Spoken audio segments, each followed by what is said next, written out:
Nowadays, you just don't have to spend a ton of money to get a knife with amazing action. And this video, I'm going to prove it to you with my massive list of 20 fidget knives you can buy for under $100.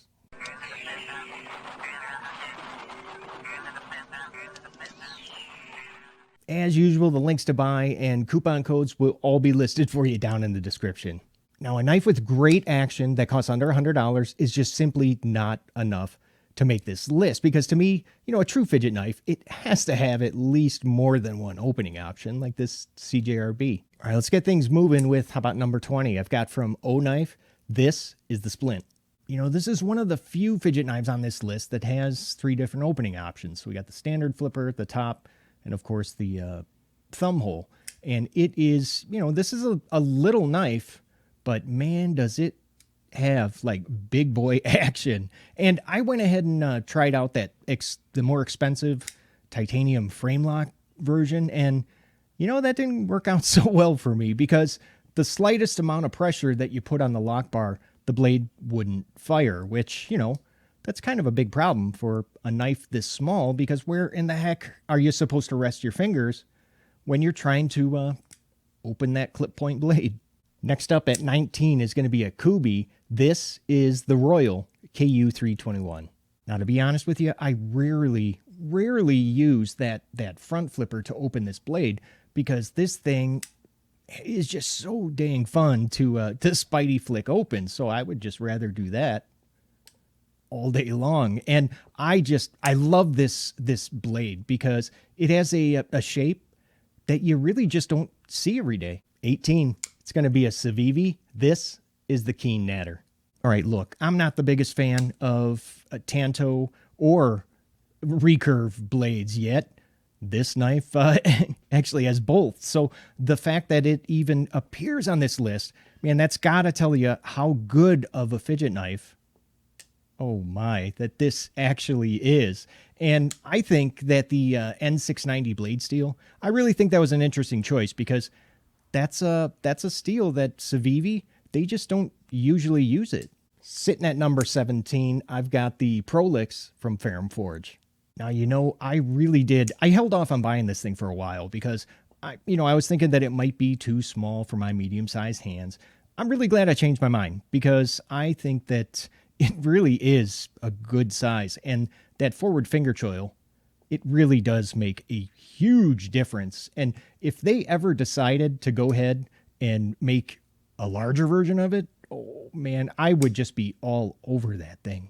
At 16, I've got a SOG. This is the Terminus XR. All right, you know what? I'm not going to spend much time on this knife, because, it's been around for quite a while now.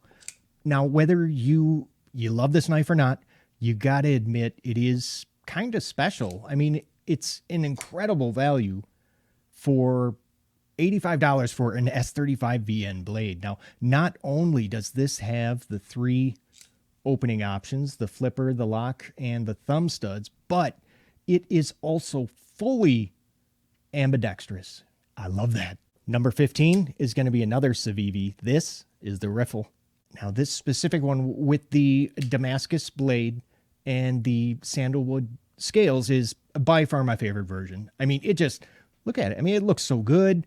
Kind of a rustic appearance to it. Now, one of the things that I just love about Cevivi knives is that they almost always will go ahead and give us like multiple price options by offering the same knife in either like a premium or standard version. And I don't know, I really appreciate that. And this blade, oh man, does this blade slice well. And I think a big part of that is because, well, look at that edge. I mean, that is just practically all belly. Number 14 is going to be a collaboration between Kizer and Mojave Outdoor. This is the original black. Can I tell you that Kaiser, they just do such a nice job on their button locks, with action that is just, look at that. Action that is just so friggin' good. You're going to have a hard time setting this thing down once you pick it up. Now, the other 2 versions, they have been released with so it's going to come in either a green or like gray aluminum handle scales. Now, they're only going to be available through Mojave Outdoor. So you can either get one directly from their website or, on Amazon, and you can use my coupon code, which will be in the description. 13 is going to be from Orion Knives. This is the blacked out version of the Solaris.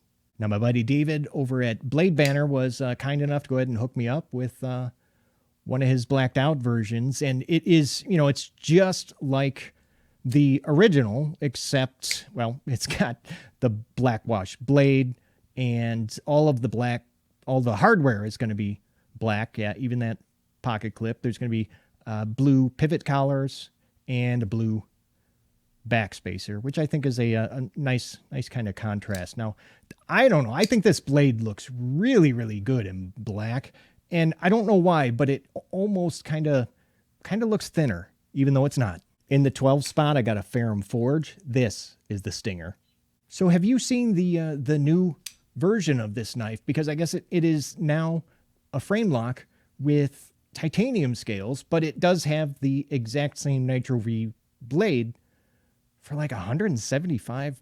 I mean, I am a huge fan of Ferrum Forge knives, but I got to admit, I had a moment of weakness for a second. I thought about like buying one of these, but I didn't decide not to pull the trigger. I mean, maybe if they went ahead and upgraded the steel, then I could justify, spending that much money on it, but I don't know, man. All right, at 11, I've got the Honey Badger. This is the medium in D2.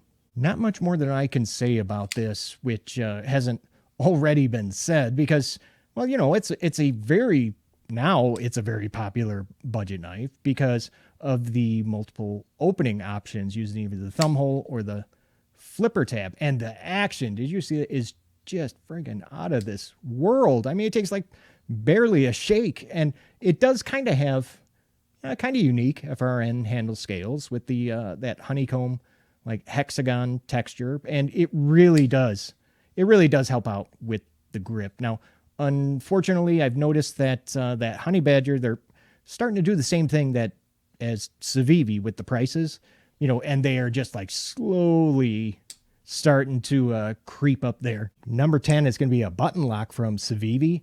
That's the Altus. Yeah, I know that this is kind of small, and it's not really a knife that I usually carry every day. I mean, in certain situations, when I need to carry something lightweight and compact, maybe even, non-threatening, this knife is absolutely perfect. I mean, basically, I'll carry this in places where, I don't know, maybe the cogent, which is much larger, where the cogent may not be appropriate. Number 9 is going to be a knife that we have not seen in a while from Petrified Fish. That's the Beluga.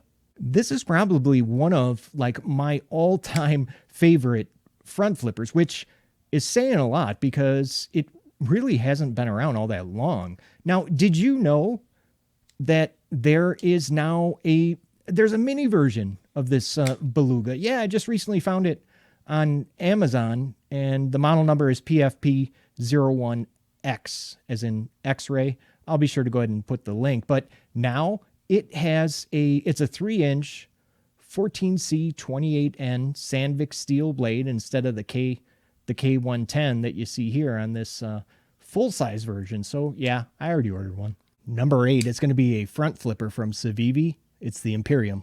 This thing really does have great action using like either one of the opening options, but to be honest, my preferred method is going to be the thumb studs. It's easier for me, and I think I probably use it like 99.9% of the time. And yeah, this is definitely a knife that would qualify as a trifecta knife for me. And if you're new here and you're not sure what the heck I'm talking about, trifecta just means any knife that has like these three characteristics, and they are multiple opening options, a forward finger choil, even though that's a little on the small side, and a 2-position pocket clip. You know what? This knife, now that I'm looking at it, it really could also serve as kind of a gents folder because of its thinner, kind of compact design. I think, this would probably be perfect in an office setting. Number 7 is going to be the newest knife on this list. This is the Atlas from Kooby.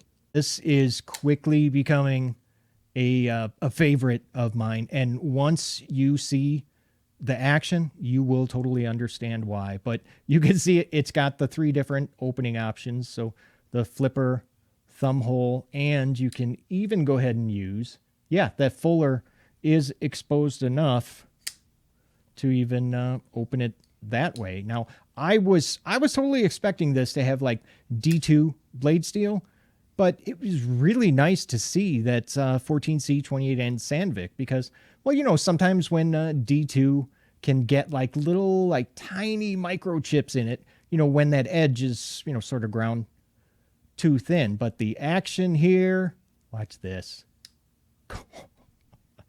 is by far the star of the show. I mean, that I gotta do that one more time. I can't even barely get my fingers out of the way in time. Number 6. Now, you had to know this knife was coming. From Cevivi, it's the Cogent. From my perspective, I think that this knife, it's kind of important because it marks a point in time when, that whole, like, the whole front flipper trend began its transition to button locks, because, man, now everybody is making these things. I mean, and we went absolutely nuts for this knife when it first came out. And I think it was because, well, of its size. I consider it kind of, well, medium large, I guess. And the price and its materials, $70 is fair for a button lock with 14C 28N steel and G10 scales. Number 5, I got another Kooby. This is the KU 322. That even rhymed. All right, I'm going to go ahead and call it like right now that this might be one of the best knives that Kooby has ever made. Yeah, I'm just going to throw that out there. I know that's a big proclamation because it's got, it's got everything. It has incredible action. Holy cow. I mean, the multiple opening options and a forward finger choil, even though this one is also a little bit on the small side. It's got the 2-position pocket clip and such a good looking blade and even a great price, around $50. But here's something that might get your blood pumping. Imagine this in S30V and a titanium frame lock. I mean, we know Kooby can do it because they're starting to play around with S30V. Sitting in the 4 spot, I've got from QSP. That's the Hawk. Now, just so you know, my version here is the S35 VN blade. So it's just going to be like a placeholder for the one with micarta scales and the 14C 28N blade, which, by the way, I think is an absolute steal at $55, I think, on Amazon. Now that I think about it, this might even actually now have more versions to choose from than the Cevivi Elementum. I'm telling you, these button locks are taking over because at number 3, I got a Kaiser. That's the Assassin. Now I think I realize why these micarta scales, why they're unlike any other that I've tried before. And it's because they're made out of paper micarta. So that kind of does explain why the handle feels a little bit smooth. But man, that does not change the fact that the action is so good. And yes, I am still unable to fail the deployment. Number 2, I promise no more Cevibes. That is the Brazen. Out of all the other liner locks on this list, this knife has by far the best, has by far the best action. I mean, it just puts a smile on my face every time I do that. I just wish, though, that it had one thing, and that's a forward finger choil. Now, you got to admit, though, these like dark green micarta scales look just incredible with this Damascus blade. At least, I don't know. I think so. Oh, now, before I go ahead and show you number 1, I would love to know, what are some of your favorite fidget knives that cost under $100? Go ahead and list as many as you can down in the comments. All right, you ready to see it? My number 1 favorite fidget knife that costs under $100? The CJRB Scoria. I'll never forget the first time I saw this knife, because if I were ever to go ahead and design one, it would seriously end up looking very similar to this. All right, maybe a little bit beefier, thicker. And I would probably also go ahead and up the blade steel a little bit, because now it's that AR RPM 9, which is fine, good budget steel, but I'd probably change that. And it has just such a good looking drop point with a wide profile, and it's a thinner blade stock, so it really is just an excellent slicer. And now, what I always say, you can tell how much I like a knife if I own multiple versions of it. Yeah, I think I need a couple more. Now, there's a video up on your screen that I went ahead and picked out for you to watch next. And if you haven't already, consider subscribing for knife reviews that get right to the point. All right, that's it. I got to run, but thank you so much for watching. Love you guys, and I'll see you at the next video. Take care.